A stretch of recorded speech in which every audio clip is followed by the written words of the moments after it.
Hi, welcome. In this video, I'd like to discuss the issue of dealing with overcoming behavioral issues and understanding, again, the relationship side of things. Right now, in fact, I'm heading to a home visit session for a dog owner, again, who's struggling in terms of the relationship with the dog. Dog doesn't like being walked on the leash. Starting to have some difficulties with the dog expressing a level of control, possessiveness. But again, stepping into a relationship problem, again, understanding right from the very beginning how to address it. And again, I talk about a interaction-based approach. Okay, it's about beginning to get the dog owner to think and interact differently with their dog, working off the social connection dogs share with us at that level. So understand the system of training is based on advocating properly at a deeper level. Now, when I say deeper level, it doesn't mean complicated. Okay, that's not the point. When I say deeper, it means depth in terms of investing properly. Okay, being dialed in, interacting with. Okay, versus appearances and assumptions, which is to say pulling a treat out. Okay, and getting a dog to respond and then assuming things that more often than not just simply aren't true. Okay, regarding perceptions of dogs changing. So understand that, I talk about depth. I'm not talking about something complicated or magical that it's not tangible, you can't take a hold of.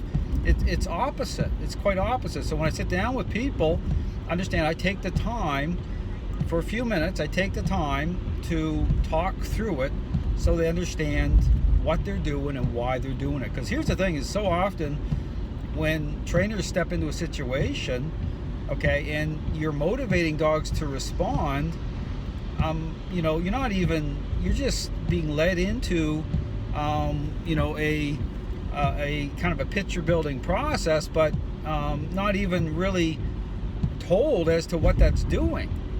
You're just, you're thinking that because the dog is doing a sit, is coming, is staying, that somehow is representative, that represents that something good's happening. But think about that. Is it just about getting a dog to respond that way and thinking the relationship is changing for the better? Absolutely not. Okay, I mean, think about how superficial that is. But I encourage dog owners to really, they need to question that, because is it the same? Because the same rule applies. Think about my parenting example I talk about often. If you do that with an already selfish child using, Xbox games and chocolate bars, does that really mean because the child is responding for what they want that way, that the child has any respect or sees the parents the right way? Absolutely not. But at the same time, and here's the kicker, right? These same sold out people who are doing it that way would want you to believe that if you do anything other than how they're doing it, that means that you're abusive and you're going to be over the top.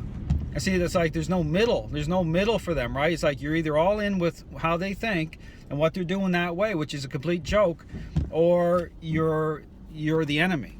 Okay, you're the enemy. Even balanced dog trainers are doing this. You're the enemy.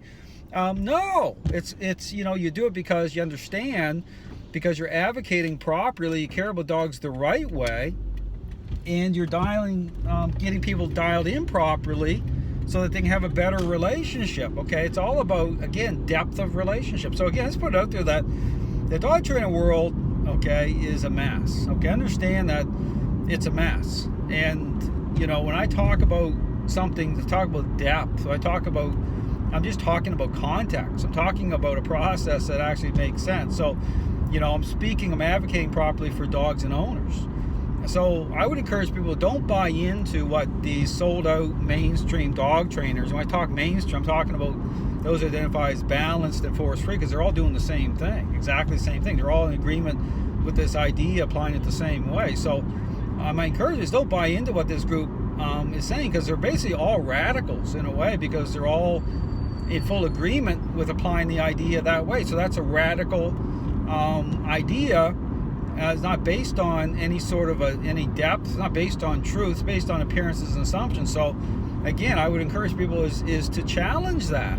Not just challenge it, stay away from it. Okay, because understand that you're rolling the dice. Like when you come into agreement with these trainers, you're rolling the dice. And I talk about rolling the dice, it means that you know, based on the totality of the relationship, and interactions are happening all the while. So when people are able to be successful with some dogs, like for example I could be, I understand the dynamic of that, why that's happening. The majority aren't going to be so fortunate, okay? They're not going to get the result, okay? And I understand that too. So I can break this stuff down. But the bottom line is that based on the risk level that you're putting yourself at when you come into agreement with this idea, it's not worth it, okay? It might make you feel good, you know, in the moment at the very beginning because of, you know, motivating dogs to respond that way. But to even assume that the perception of dogs are changing based on how this idea is applied is to assume wrongly, okay? To assume wrongly. So again, I understand the depth of what's happening here. I even understand the reason why people buy into this stuff. You know, and there's certain dynamics here that really make it difficult for people to accept what I'm saying. But understand it's the truth. You know, you go onto my website, you go into my videos, I understand everything's fully transparent. I don't hide anything. When these trainers say that they don't understand this. They don't understand, not because they don't understand, because they're sold out.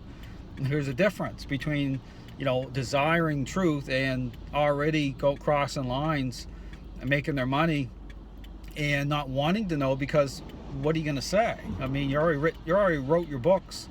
You already posted your, you know, 5,000 videos. So do you honestly think that these people are going to change or going to agree with what I'm saying?